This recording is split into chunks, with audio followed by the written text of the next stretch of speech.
Oke, sore hari ini ada pesan khusus dari Pak Supratman, sharing katanya, gitu ya. Saya mulai melihat lagi dari sejak saya awal dilahirkan di dunia ini sampai sekarang, bagaimana perjalanan hidup. Saya tidak tahu, mungkin anak saya pun juga belum pernah dengar ini, tapi baik, saya mengambil 10 tahun pertama.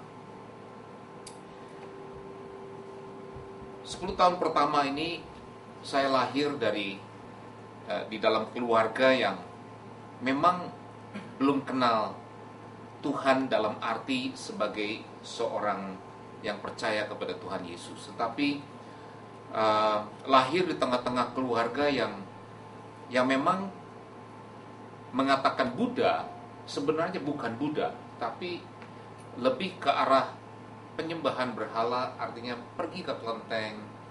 Dan saya masih ingat bagaimana saya pada saat masih kecil itu sangat suka sekali kalau pergi ke kelenteng. Bukan masuk ke kelenteng ya, tetapi ada acara khusus di luar pelataran. Di pelataran kelenteng itu banyak acara khusus. Kalau enggak tahu, masih tahu mengenai wayang patehi, wayang yang pakai besi, pakai magnet begitu ya. Wah, pokoknya kalau ada itu saya senang sekali melihatnya. Dan saya selalu dibawa sama kakek saya yang kalau sebelum tahun baru Imlek itu dibawa pergi ke kelenteng dan kemudian berdoa di sana. Dan bukan hanya mainan, tetapi juga makanan, gitu ya. Ada makanan-makanan khusus yang selalu dapatnya hanya pada saat itu dan di kelenteng, gitu ya. Jadi buat saya satu pengalaman pribadi yang luar biasa di 10 tahun pertama, di mana kakek saya waktu itu masih hidup. Dan yang lebih kena di hati saya pada 10 tahun pertama ini adalah secara duniawi, kakek saya itu mengajarkan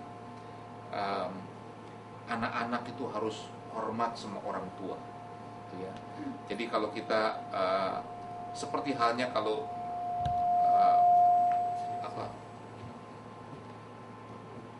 Lebaran ada acara sungkeman, gitu ya. Nah, kami kalau waktu tahun baru Imlek, kami tunggu sampai tengah malam, dan selalu ada acara makan bubur. Dan setelah itu jam 12 malam nenek saya, kakek saya itu melakukan ritual sembahyang kepada Tuhan Allah. Mereka mengatakan kepada Tuhan Allah. Dan setelah itu baru kami itu datang saling memaafkan. Itu satu momen yang saya nggak pernah lupa juga. Jadi penekanan bahwa orang tua itu harus dihormati. Ini sebetulnya ajaran-ajaran duniawi yang setelah saya masuk Kristen ini justru menjadi, oh ini ternyata memang secara Kristen kita juga harus menghormati orang tua kita. Dan yang kedua, bagaimana ditanamkan sama kakek saya yang selalu nganter saya pergi ke sekolahan. Nanti kemudian setelah pulang sekolah dijemputnya bukan naik mobil, naik beca. Dan betapa senangnya saya naik beca. Dan di tengah jalan itu selalu diingatkan, nanti kalau udah besar ya jadi insinyur, gitu ya. Nanti engkau lihat dari atas, lihat bagaimana, katanya, saya jadi insinyur.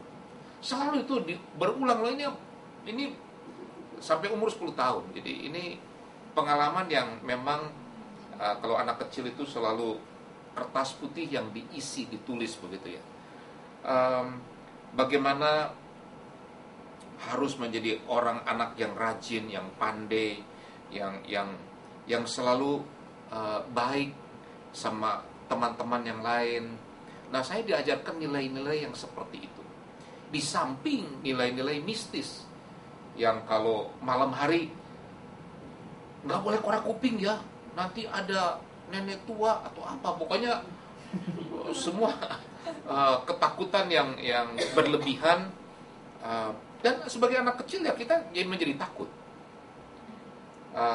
Tapi sebenarnya inti dibalik itu adalah kalau malam-malam zaman dulu kan nggak ada lampu seperti sekarang terang benderang.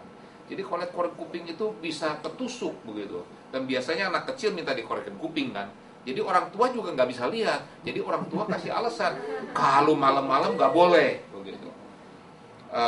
Dan juga kalau malam nggak boleh mengatakan kata-kata tertentu karena nanti ada macan datang. Pokoknya hal-hal yang mistis. Dan kalau keluar malam-malam jangan kencing di bawah pohon, gitu kan? Ada yang nungguin di bawah pohon. Jadi kalau mau kencing tuh awas, permisi mau kencing. Gitu. Padahal kalau kita orang percaya sebenarnya iblis lari dari kita. Amin. Dan nenek saya mempunyai indera keenam, artinya bukan sesuatu yang jelek, tetapi dia punya hati yang mengatakan kalau kita mau pergi berkunjung ke rumahnya di Tasikmalaya misalnya, dia bisa punya bukan pengertian firasat sign bahwa anak saya yang besar itu akan datang dan dia sukanya adalah babi merah, babi panggang merah. Jadi dia bisa buatin itu babi panggang merah. Dia punya sense yang seperti itu. Dan banyak hal-hal lain yang saya melihat membuat saya yang tidak kenal Tuhan menjadi percaya akan hal-hal yang mistis. Kemudian di masa remaja, di masa teenagers gitu ya, kemudian nilai-nilai belajar harus rajin. Kemudian saya melihat di tahun di mana SMP dan SMA saya ini, saya lalui mengalami adanya kudeta tahun 1965. Keadaan susah, ayah saya nggak punya pekerjaan, artinya nggak ada borongan rumah karena semua orang juga takut dan uang terbatas, sehingga tidak ada yang bangun rumah. Sehingga hidup kami ini memang pada waktu itu sangat susah. Dan ibu saya membuat baju bayi yang ditaruh di toko Sarinah. Kalau sekarang ada Sarinah di Jalan Tamrin, di Bandung juga ada di Jalan Braga. Dan itu ditaruh di sana.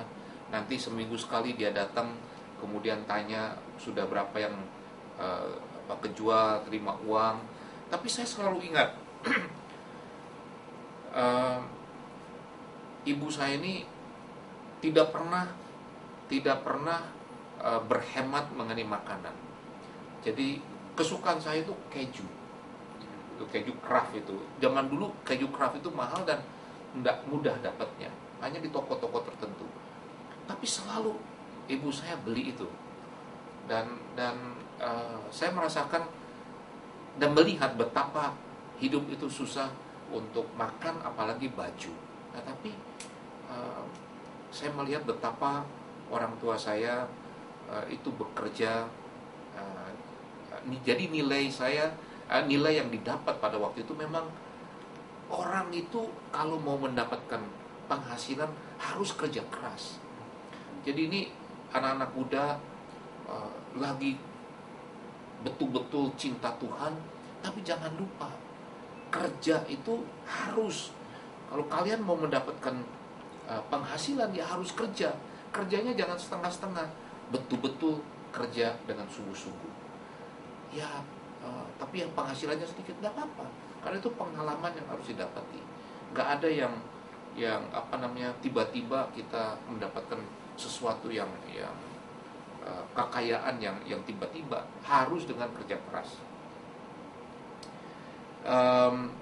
Jadi hari-hari saya di SMP SMA itu bukan dilalui dengan hari-hari yang penuh dengan pesta pora itu ya, karena teman-teman selalu kalau malam minggu itu sudah pergi dan berpesta.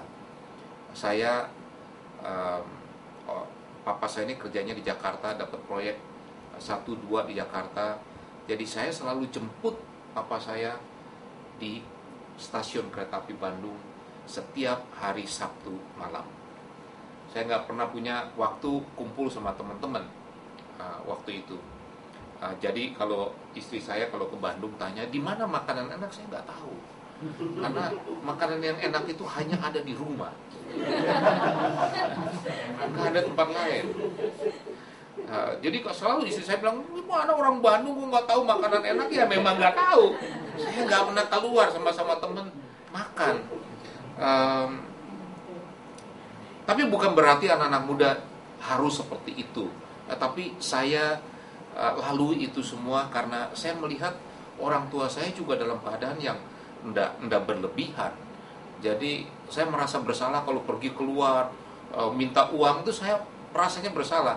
Jadi selama SMP SMA saya lalui dengan banyak belajar, mengandalkan kepandaian saya, mengandalkan waktu yang saya spend untuk betul-betul belajar. Dan SMP SMA saya kalau nggak nomor 1 nomor 2 di kelas. Dan itu merupakan bekal saya waktu masuk di universitas di Kanada.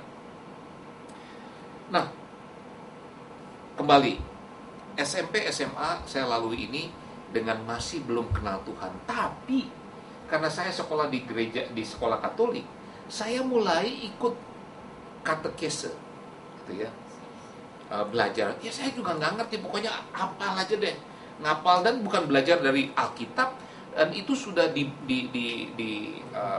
dibuat, dipetik dari ayat-ayat dan ditaruh di satu buku, disebutnya katekismus, gitu ya.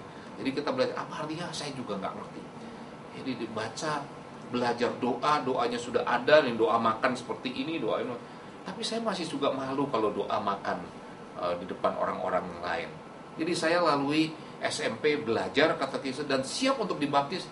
Saya bilang saya belum siap untuk dibaptis, dan akhirnya nggak jadi. SMA sekali lagi saya belajar lagi, tapi juga lolos lagi, saya tidak lagi dibaptis. Pergilah saya ke Kanada dengan berbekal kepandaian. Saya pergi ke sana dan selama belajar di Kanada, selama masa undergraduate 4 tahun pertama itu saya lalui juga tidak dengan percaya kepada Tuhan sepenuhnya. Bahkan pernah main bukan jai langkung ya, panggil roh yang pakai jangka, terus ada ABCD-nya, kemudian tanya begitu.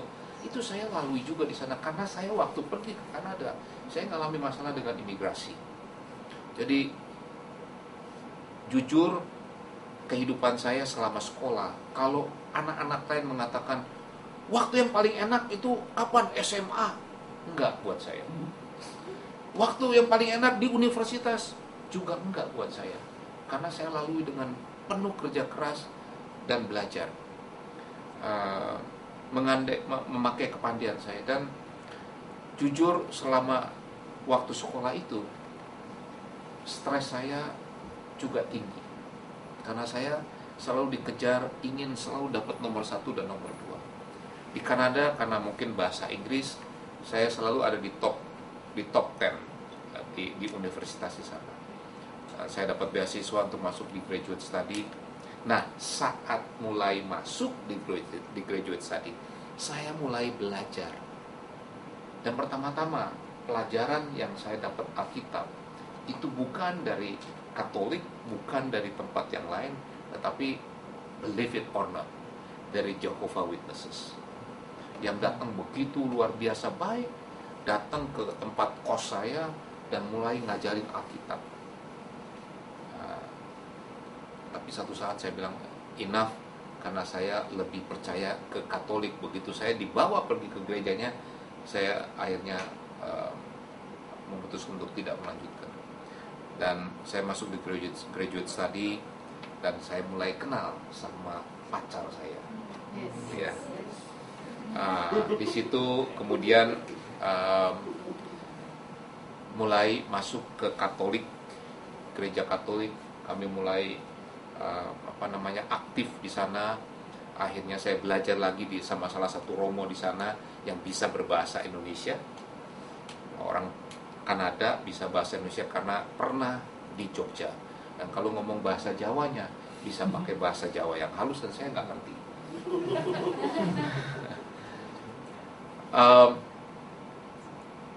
Saya mulai kenal Tuhan, dan kemudian ketemu sama anak-anak muda selama graduate study ini.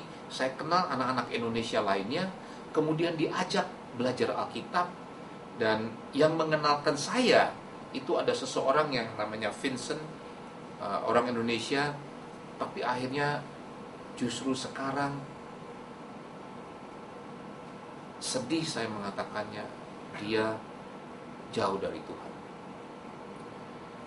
Padahal dia yang bawa kami berdua ini belajar Alkitab. Jadi perhatikan ya, bukan bagaimana mengawalinya, tapi bagaimana mengakhirinya. Dan selama perlombaan ini kalian betul-betul akan diuji. Saya dikenalkan Alkitab. Kami mulai aktif dan mendirikan yang namanya Indonesian Christian Fellowship, yang pada saat anak saya pergi ke sana itu ICF itu tetap masih ada, dan akhirnya dirubah namanya menjadi bukan anak mudanya, ada namanya tuh, ada namanya. Nah, Cikal Bakal ini kemudian jadi gereja yang namanya Indonesian Christian Church, ICC, yang sampai sekarang ada di sana. Tapi itu baru satu gereja Kristen yang dibentuk zaman itu, 1980, 1981. Nah, sekarang sudah terjadi banyak sekali gereja pecah, orang ribut sana kanan kiri. Dan perhatikan, karena apa pecah? Karena tidak ada kerendahan hati, tidak mau tunduk sama pemimpin. Itu yang terjadi, makanya pecah terus gereja di sana. Bahkan GBI pun pecah terus. Jadi kalau pergi ke gereja sana, gereja nggak lebih dari 50, tapi banyak gitu gerejanya. Nah, selama masa kecil penuh dengan mistis, penyembahan berhala, tapi ditanam nilai-nilai duniawi yang kebetulan nilai-nilai ini sama dengan nilai-nilai yang memang kekristenan kita memang harus seperti itu. Hormat kepada orang tua, rajin belajar, rajin bekerja, harus punya integritas dan lain sebagainya. Itu ditanam pada saat-saat muda. Nah, masuk di universitas ini, di graduate 2 tahun terakhir, saya mulai mengenal Tuhan dan menggebu-gebu. Tapi pengenalan akan Tuhan itu sangat-sangat minim. Jadi pentingnya dari kita anak-anak muda ini ikut kom, itu sebetulnya sangat-sangat penting. Saya nggak tahu ini semua pasti udah ikut kom kan? Ada yang belum?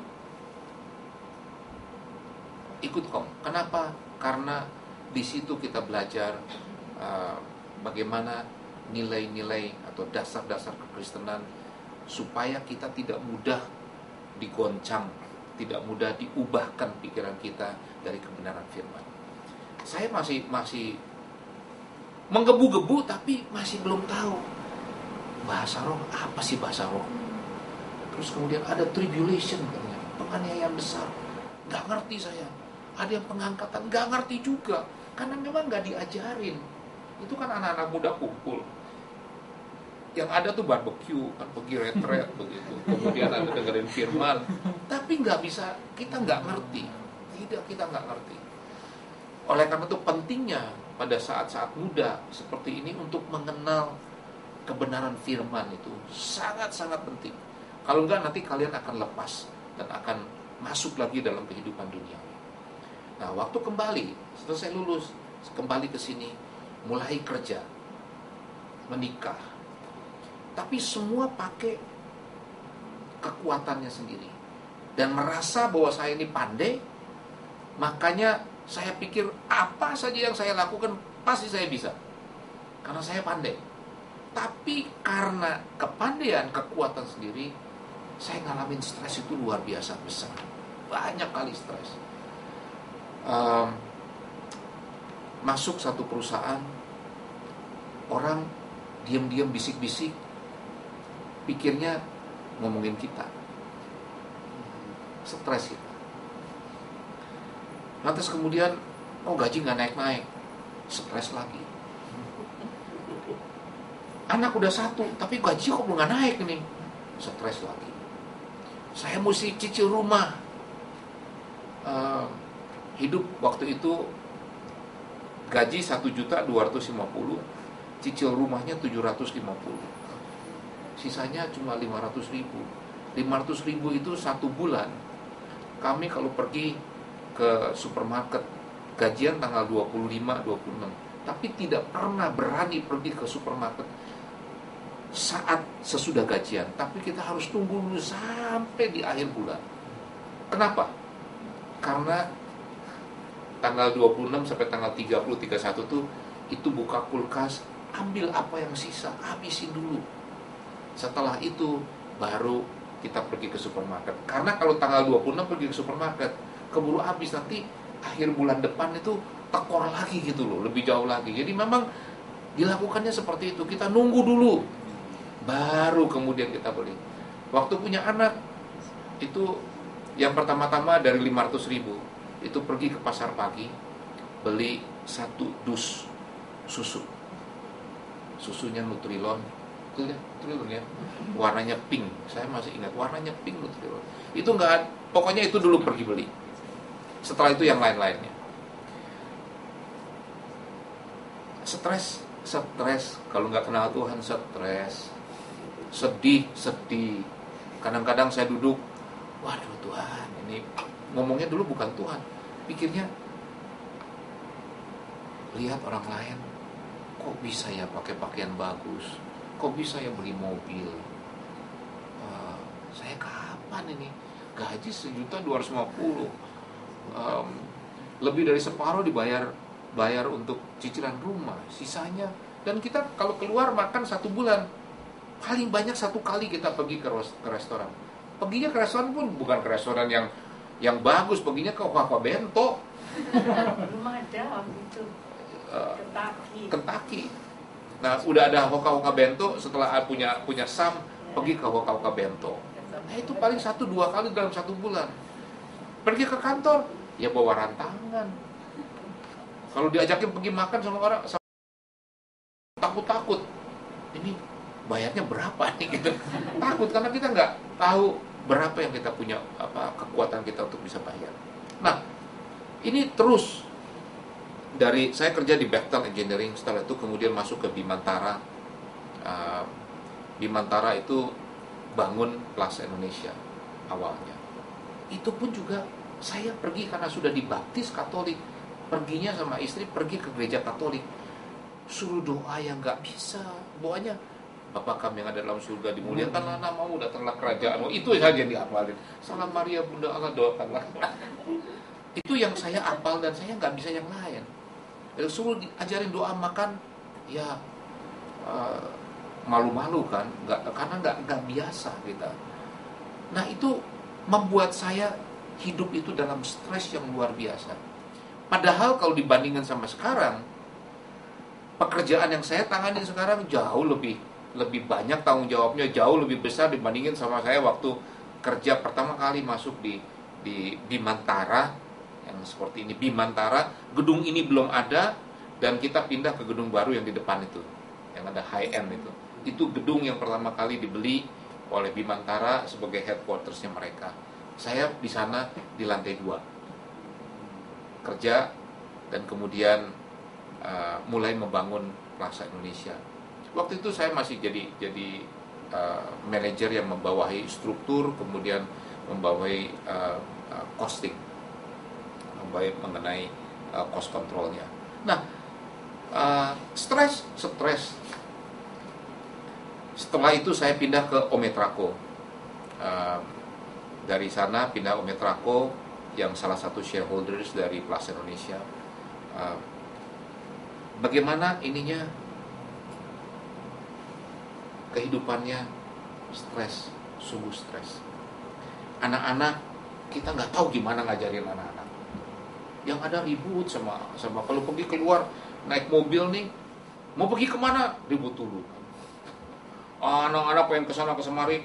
Akhirnya kita berdua juga tidak ada satu waktu yang cukup untuk saya dan istri saya. Yang ada itu adanya dengan bersama-sama dengan anak-anak. Dan kalau bersama-sama dengan anak-anak, itu perhatiannya bukan sama pasangan, tapi justru sama anak-anak. Dan itu yang membuat kita menjadi jauh dan jauh dengan istri. Terjadilah krisis tahun 98, 97 akhir. Saya karena kerjanya kurang pas, saya minta berhenti tahun 97 sebelum krisis terjadi. Saya ngajukan permohonan pengunduran diri, tapi walaupun belum kenal Tuhan, saya katakan belum kenal Tuhan, kasihnya Tuhan itu terhadap semua manusia itu sama. Saya merasakan betapa Tuhan itu membuat saya meluputkan saya dari perkara-perkara saat krisis itu terjadi. Jadi saya dikeluarkan, ditaruh satu perusahaan marmer. Bayangkan, dari perusahaan properti saya ketemu sama banyak orang, masuk ke perusahaan marmer yang gajinya waktu itu dalam rupiah lebih besar. Saya bilang nggak apa-apa, saya pindah aja ke sini karena saya nggak cocok kerjanya. Saya pindah ke perusahaan marmer ini. Mulailah proses saya dibentuk di perusahaan yang kecil ini. Saat krisis terjadi, kurs US dollar naik, pendapatan yang katanya lebih besar itu menjadi kecil, nggak ketentuan. Bayangkan gaji yang tadinya US dollar itu 2.000, tiba-tiba menjadi 10.000, menjadi 15.000. Direndahkan, alami seperti apa bekerja kalau pakai kekuatan sendiri. Setelah itu saya mengenal Tuhan melalui pujian penyembahan, melalui Dr. Yanto, kemudian ada di GBI Borobudur. Saya mulai belajar, dan di bulan yang pertama saya mulai ambil kom. Waktu itu namanya SOP, di Jalan Kebun Kacang, rumahnya Pak Dibio. Itu kami ada di sana dan belajar. Dan waktu saya belajar yang katanya, waduh ini jam 6 sore. Waduh ini jam 6 sore kalau belajar udah pasti ngantuk. Ternyata jam 6 sore sampai jam 9 itu nggak pernah ngantuk saya. Malah, waduh haus sekali dengar firman Tuhan. Saya masih ingat Pak Gunandar yang kasih. Saya masih ingat Ibu Suci. Nggak tahu di mana Ibu Suci sekarang. Yang bicaranya, baca Alkitab bukan hanya pagi-pagi, setiap hari, setiap saat di satu hari itu. Jadi siang hari pun baca Alkitab, kalau lagi makan siang baca Alkitab. Pokoknya sangat ekstrim kalau saya dengar begitu ya dulu. Tapi itu yang saya lalui, dan dari bulan April dan selesai di bulan Desember. Itu SOM saat itu pun juga ada yang double, karena keselamatan saya ngambilnya di hari Sabtu bukan di hari Selasa karena ketinggalan. Tapi itu memberikan dasar yang kuat untuk saya masuk. Setelah 2001 saya mulai mengalami bagaimana berjalan bersama-sama dengan Tuhan. Nah, ini yang saya mau mengatakan, pentingnya kita mengalami sebagai orang percaya, itu mengalami setiap permasalahan hidup dan berjalan memecahkannya bersama-sama dengan Tuhan. Itu diajar mulai 2001 saya. Bagaimana Tuhan memberikan mimpi saya, memberikan melalui satu permasalahan, dan Tuhan menjawab doa-doa kita. Jadi mulai 2001 saya mulai pelayanan di akhir tahun. Bagaimana mau membuat FA di rumah yang istri nggak sepakat, tapi akhirnya Tuhan berbicara kepada saya, Tuhan berbicara kepada istri saya, dan bukalah FA 18 Januari 2002. Saya masih ingat tanggalnya karena saya nggak pernah lupa bagaimana Dr. Yanto sudah tayangkan di LCD. Waktu itu bukan LCD overhead projector, akhirnya ditutup pakai hitam karena nggak jadi gitu ya. Tapi akhirnya seminggu sebelumnya jadi juga. Jadi saya pasang, kalau pergi ke rumah saya di FA di rumah saya itu kan ada AC kan yang dua yang nempel di atas, itu AC masih sama seperti yang dipasang 18 Januari 2002. Udah berapa tahun lah ya, belum diganti-ganti kan itu, belum diganti-ganti, jadi masih tetap sama. Nah, perjalanan bersama-sama Tuhan ini saya katakan sungguh luar biasa. Tuhan membentuk saya melalui permasalahan hidup. Dari tahun ke tahun saya mengalami itu. Dari awal tahun-tahun pertama bukan kesusahan, tapi satu kegembiraan. Mulai dari kakek nenek saya dibaptis karena mimpi yang saya dapatkan. Papa saya dibaptis, papa saya mulai kenal Tuhan. Itu semua saya alami pada saat-saat awalnya.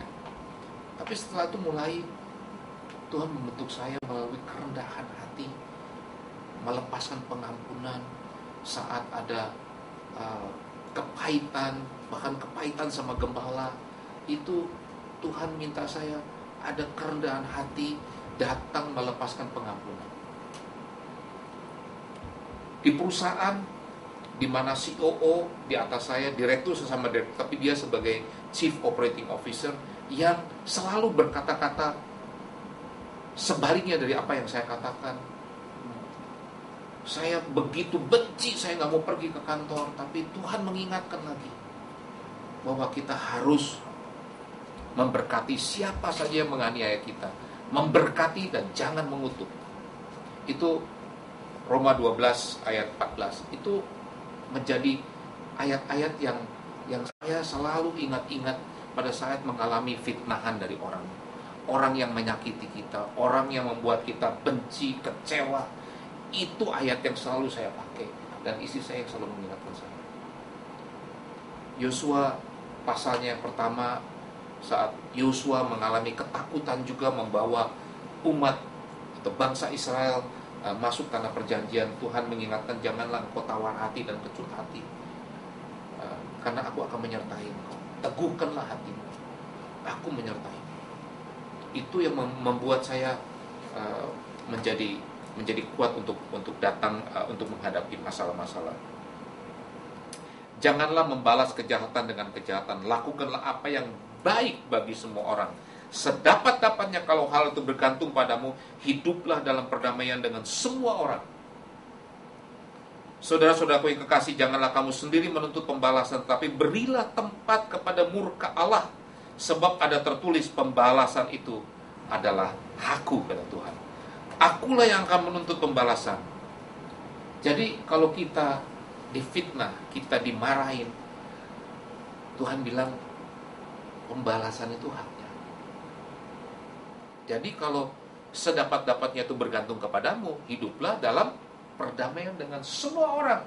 Ini kita nggak bilang kalau yang seiman kamu boleh berdamai, kalau yang tidak seiman kamu ya ribut aja. Nggak bilang begitu.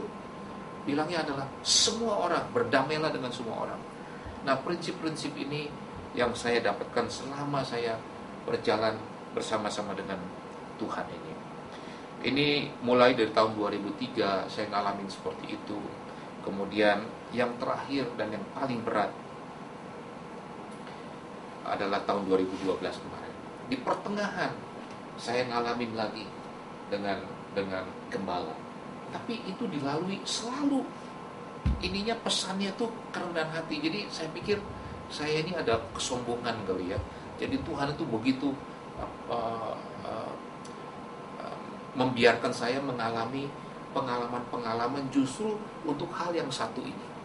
Selalu di dalam masalah orang yang mendesak, menekan dalam hidup, di dalam pekerjaan, di dalam pelayanan, dan selalu Tuhan ingatkan, jangan kamu mengutuk, berkatilah orang mengenai kamu, berkatilah, jangan mengutuk. Karena kalau kamu balas, justru murka Allah yang mestinya kita siapkan tempat untuk murka Allah ini, justru Tuhan nggak bekerja. Bukan kita berdoa untuk orang-orang yang menyakiti kita untuk dihukum oleh Tuhan, bukan seperti itu. Tetapi kita doakan mereka untuk bertobat, kita berkati mereka. Ya, jadi buat saya proses yang saya alami itu adalah bagaimana kita bisa merendahkan. Saya bisa merendahkan hati dalam setiap permasalahan yang menekan, merendahkan hati, kemudian kita melepaskan pengampunan, karena dikatakan kalau belas kasihan itu kita lepaskan, itu akan menang dari penghakiman. Jangan kita menghakimi orang. Jadi kalau di dalam pelayanan mulai kita berbicara banyak mengenai orang ini, orang ini, terus kemudian kita bicara kata-kata yang jelek, saya sama istri saya selalu diingatkan, karena kadang-kala kita sebagai orang, sebagai manusia, kita rupanya senang bicara seperti itu. Tapi Tuhan mengingatkan, jangan lakukan itu. Itu sama dengan penghakiman. Nah, 2012 saya ngalamin lagi sama, dan lebih berat. Orang yang neken saya itu didukung sama semua direksi begitu ya. Tapi akhirnya sekarang terbuktilah bahwa semuanya itu tidak seperti itu. Tuhan pada saat melepaskan, meluputkan bahwa saya naik, dan orang yang tadinya menekan saya, mereka mulai melihat ternyata mereka membutuhkan saya. Jadi sampai sekarang saya ada di MNC, justru Plaza Indonesia selalu minta saya untuk bantu mereka. Orang mungkin mencari pekerjaan untuk mendapatkan penghasilan. Saya nih, kalau Tuhan, Paniko mengatakan kebajikan dan kemurahan mengikuti aku, kayak begitu. Saya ngalaminnya kayak begitu. Saya dipaksa tanda tangan kontrak supaya dia bisa kasih uang sama saya. Bayangin, saya bilang saya nggak mau karena saya udah terikat di sini, tapi saya akan bantu pasti. Oke, nggak usah tanda tangan kontrak. Saya nggak tahu dibayar atau enggak. Tapi seperti itulah kalau Tuhan mau memberkati kita. Tapi kembali lagi, ada satu proses yang kita harus lalui, dan ketaatan kepada Tuhan yang selalu kita mesti pegang. Sampai satu hari saya mendapatkan kebenaran firman Tuhan. Saya sudah sampaikan pada saat hari Sabtu. Kita ini orang-orang Kristen, tapi ternyata kalau kita cek di Alkitab, Kristen itu di Perjanjian Baru dikatakan 6 kali. Tapi definisinya Kristen ternyata 1 kali dikatakan, yaitu murid-murid Tuhan Yesus. Jadi murid-murid Tuhan Yesus itu dikatakan adalah orang Kristen, adalah Kristen. Nah, kalau begitu, kita tadinya percaya Kristen ini hanya sekedar percaya kita ini orang Kristen, tapi ternyata nggak seperti itu. Kalau kita ngaku orang Kristen, maka kita ini harus menjadi murid-murid Tuhan Yesus. Nah, murid-murid Tuhan Yesus baru ada syarat-syaratnya. Kalau dicari di Alkitab, syarat-syarat jadi orang Kristen apa? Nggak ada. Yang adalah syarat-syaratnya jadi murid-murid Tuhan Yesus. Apa syarat-syaratnya? Nah, saya ingin anak-anak muda, kalau tadi saya sharing, ternyata kalau saya masih belajar memakai kekuatan sendiri, stres. Kecuali kalau pengen senang-senang juga ya, ada. Yang sekolah senang-senang juga ada. Gak lulus-lulus, tapi senang terus gitu. Saya nggak tahu mau kerja apa nantinya. Ada yang kerja pakai kekuatan sendiri. Saya sudah buktikan, saat saya pakai kekuatan sendiri, ternyata saya penuh dengan stres. Saya sampai sakit mah. Saya suka sariawan. Kalau saya stres, saya sariawan. Tapi sekarang dengan tanggung jawab yang lebih besar, waktu yang saya spend juga lebih banyak di dalam pekerjaan, tapi nyatanya Tuhan angkat saya terus. Alami masalah, tapi Tuhan angkat. Tuhan jadikan kita pemenang. Tuhan jadikan kita anak-anaknya yang berharga di mata Tuhan. Dan orang lain lihat betapa Tuhan itu selalu menjaga kita, menyertai kita. Nah itu, kalau saya sharing begini kan berarti saya udah alami. Ya memang begitu nyatanya. Sariawannya jarang-jarang saya kena sariawan lagi. Mah saya kalau minum kopi kena mah. Bukan karena stres pekerjaan, karena minum kopi. Jadi selalu diingetin jangan minum kopi, tapi ya bandel pengen minum kopi juga sih. Nah, kerja, jadi saya ingatkan lagi, orang yang nggak kerja jangan berharap dapat penghasilan. Ya, orang harus kerja dengan rajin, punya integritas. Kadang kita pikir, Pak, kalau saya jujur-jujur aja kapan kayanya? Saya baru diingatkan Sabtu saya buat ini, saya diingatkan lagi. Waktu papa saya ini kan kontraktor. Dia punya anak buah 2. Yang satu lincah, pandai, pakai kekuatan sendiri, dan suka ya bohong-bohong lah gitu ya. Yang satu lagi anak Tuhan, hidupnya lurus, nggak mau macam-macam, kerjanya begitu aja gitu ya. Saya kemarin tanya sama istri saya, namanya siapa ya? Saya ngomong ya, terus istri saya tanya, Tiam Tiu bukan? Tiam Siu, saya bilang namanya. Nah, tahu akhir hidup mereka yang hidupnya waktu saya kembali selesai tahun 81 datang ke sini, dia ketemu saya dan dia bilang begini, oh yang satu lagi itu, wah ngapain hidup kayak dia, pergi ke gereja, hidupnya ya nggak mau usaha dengan segala cara. Kalau dia enggak, dia bilang saya usaha, saya ya dia cerita kalau bikin pagar gitu ya, kan perumahan kan perlu pagar banyak. Kalau pakai listrik bayar mana bisa untung, listriknya nyolong gitu. Listriknya nyolong. Kemudian dia dapatkan input supaya bisa sampaikan sama bosnya, karena dia juga punya perusahaan yang kerja di sana. Jadi permainannya kalau orang dunia bilang pandai, tapi sebagai murid Yesus itu adalah kelicikan. Ya, kelicikan.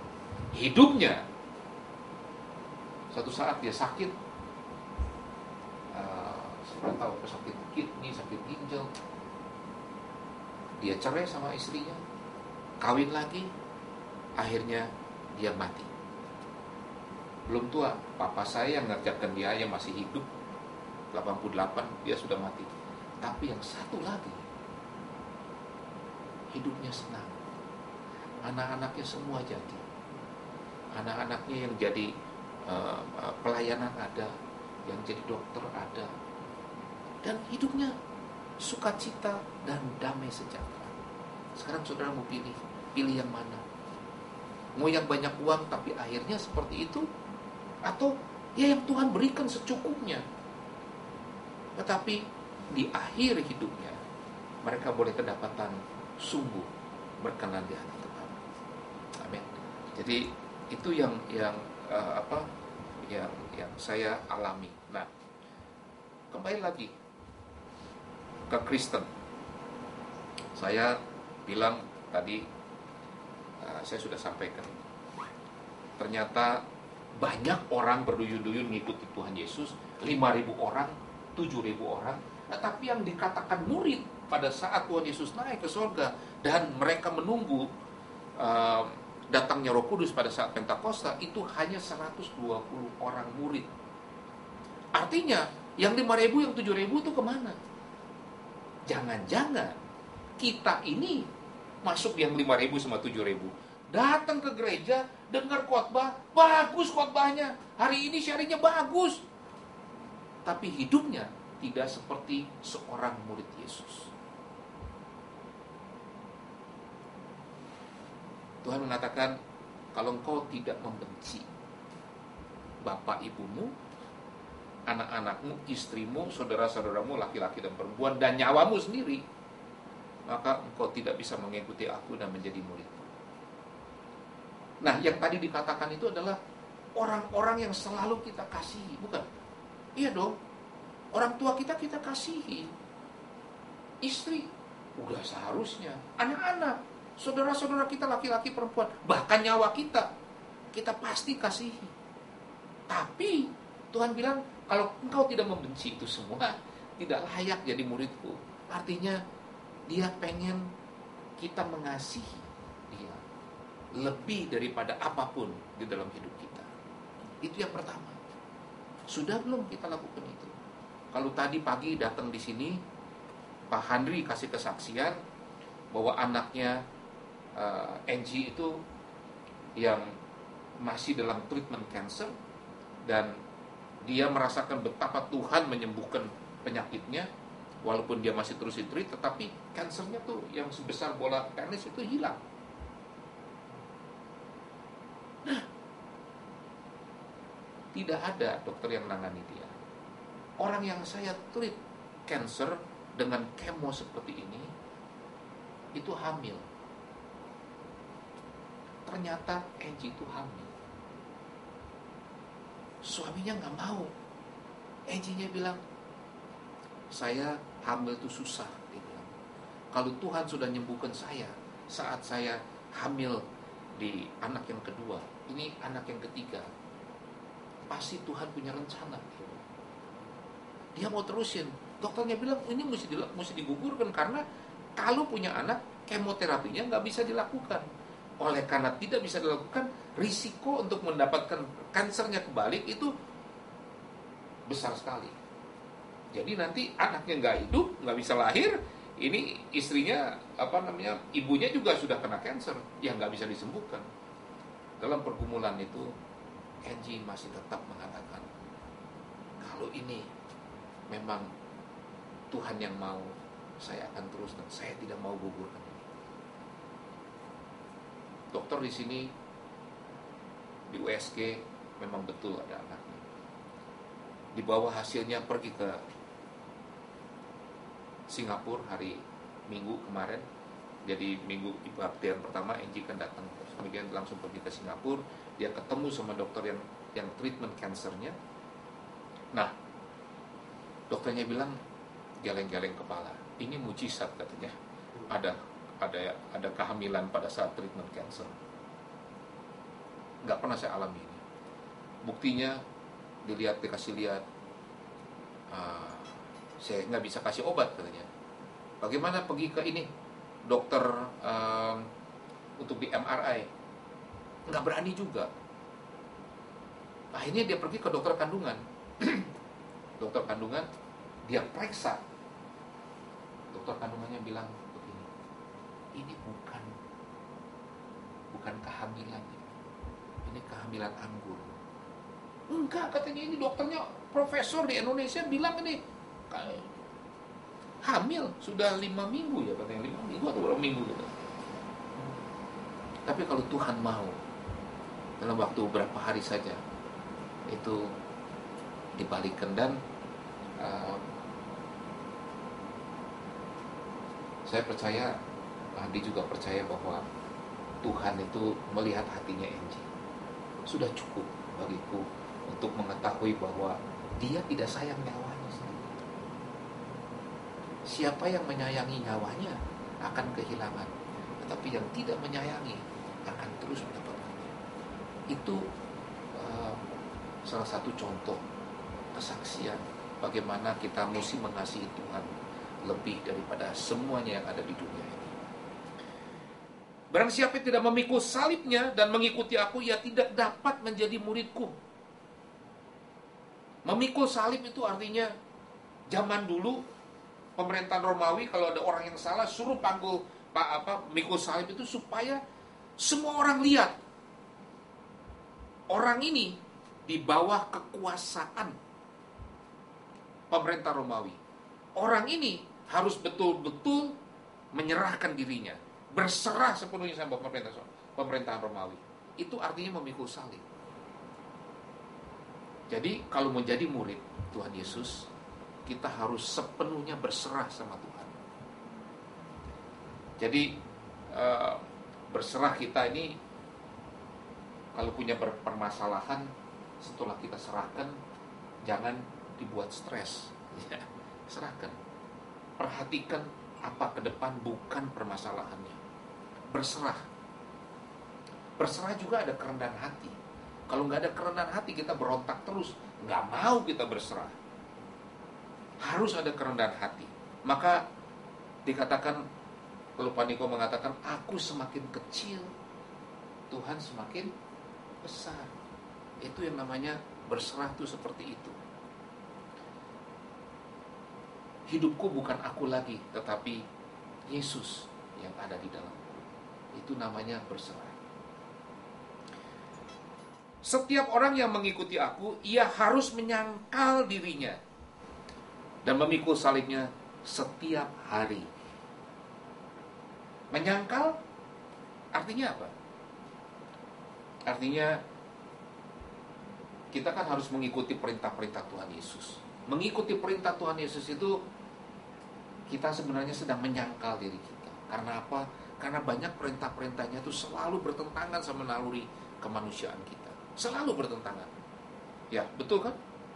Yang tadi, kalau difitnah, dimarahin, kecewa, pengennya balas. Tapi Tuhan bilang jangan. Berkati. Jangan kutuk ya. Pembalasan bukan hakmu, hakku. Itu orang dunia nggak ada yang kayak begitu. Nggak ada. Itu artinya, biarlah kehendaknya yang terjadi, bukan kehendakku. Itu menyangkal diri kita. Kita melakukan firman Tuhan, menjadi pelaku-pelaku firman. Ya, saya menambahkan. Jadi tadi 3 kan, ada 3. Kemarin ini saya punya 3. Yang keempat adalah melakukan firman Tuhan. Maka katanya kepada orang-orang Yahudi yang percaya kepadanya, nanti kita boleh bagikan ini. Jikalau kamu tetap dalam firman-Ku, kamu benar-benar adalah murid-Ku, dan kamu akan mengetahui kebenaran, dan kebenaran itu akan memerdekakan kamu.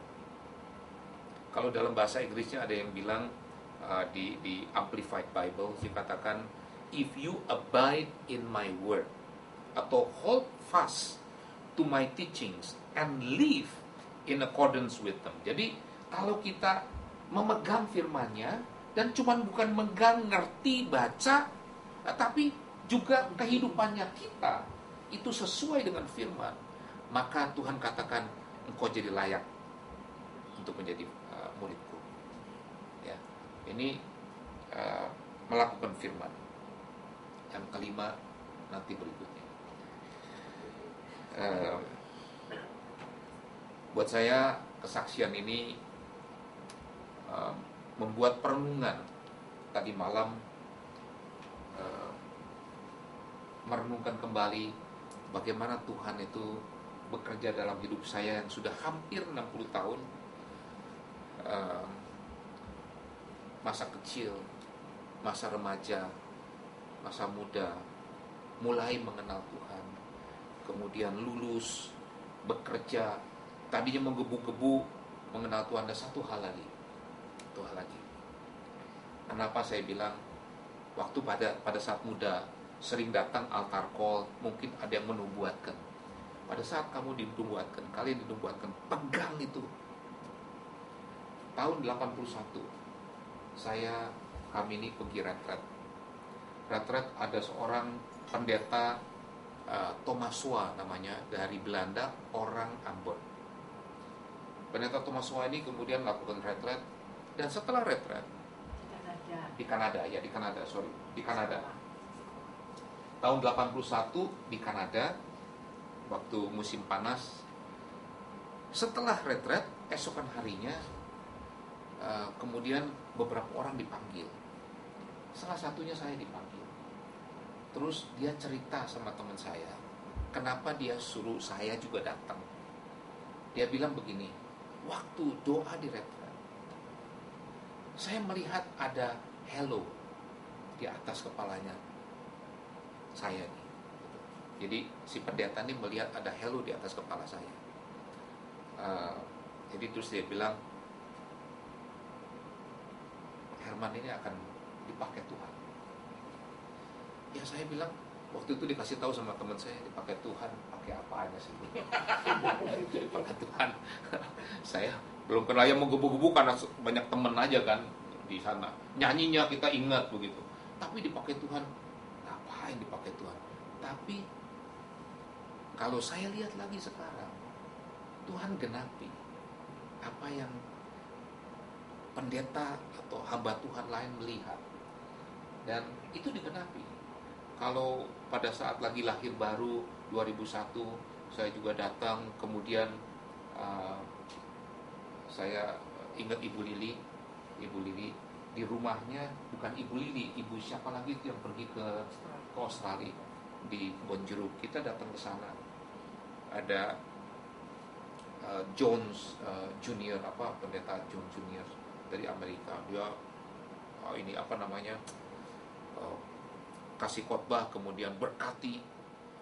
Karena itu saya baru 2 bulan, bayangin baru 2 bulan lahir baru, masih menggebu-gebu begitu ya. Saya pengen kalau datang sama pendeta yang bisa nubuatin saya deh, yuk jadi apa nih saya nih, apa begitu kan. Pengennya kan begitu dah, betul nggak? Betul ya, kalau datang pengennya kan begitu. Ini juga sama, udah datang terlambat kan karena memang jauh. Kita datang duduk di paling depan. Udah duduk di paling depan, ada AC di depan. Kayaknya waduh masuk angin nih.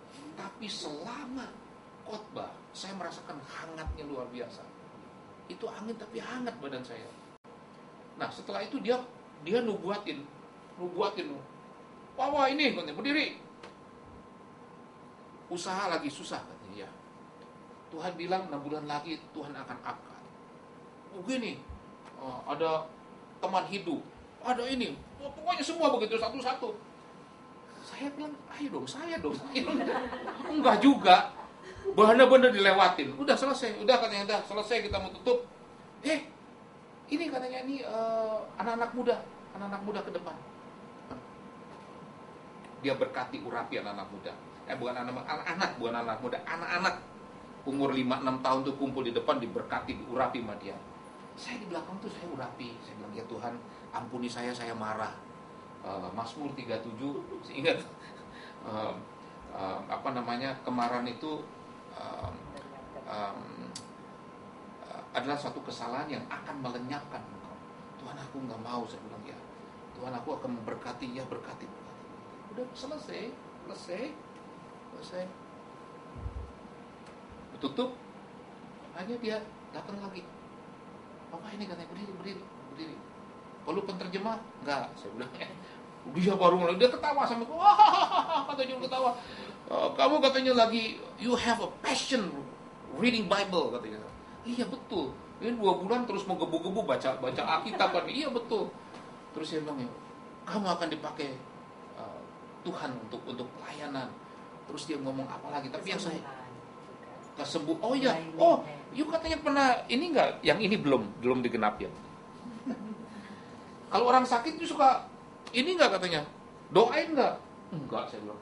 Next time lay hand katanya. Lay hand on the sick people and pray. 2 hal itu. Jadi buat saya kesaksian ini mengingatkan saya kembali apa yang Tuhan janjikan buat saya, dan melihat betapa Tuhan sungguh mengasihi kita semua. Yang belum kenal sekalipun Tuhan mengasihi. Tapi jangan gak kenal terus. Belajarlah kenal. Belajarlah jadi murid-murid Tuhan Yesus. Baca di Alkitab. Banyak nanti kalau lagi baca di Perjanjian Baru, bagaimana Tuhan Yesus sendiri mengatakan, Tuhan bagaimana kalau mengikuti aku? Ada orang kaya kan? Masih ingat ya? Oh katanya, aku sudah melakukan semuanya. Tuhan bilang, jual dulu itu hartamu. Karena dia tahu hatinya ada di hartanya. Bukan suruh jual harta kita. Kalau gitu kita maksud Tuhan Yesus suruh jual hartanya, bukan begitu. Tapi dia sedang mengasihi sesuatu lebih daripada Tuhan. Nah, itu salah satunya. Ada orang ikuti aku, tunggu sebentar, aku mau menguburkan dulu bapakku. Itu alasan. Banyak kali kita disuruh melayani, mengikuti Tuhan dengan sungguh-sungguh. Banyak alasan. Hati saya belum sejahtera menyampaikan begitu kan. Padahal dikasih tahu menyangkal diri. Kalau menyangkal itu sejahtera nggak? Kagak. Kalau menyangkal itu nggak, disuruh tuh menyangkal diri itu menyangkal perintah Tuhan. Sejahtera nggak? Nggak sejahtera, saya kasih tahu. Karena bertentangan. Tapi Tuhan katakan lakukan. Jangan banyak alasan. Saya masih pengen istirahat lah, tidak. Itu yang membuat kita menjadi tidak layak sebagai murid-murid Tuhan Yesus. Ya, buat saya satu sharing yang saya belum pernah lakukan sharing ini sebetulnya.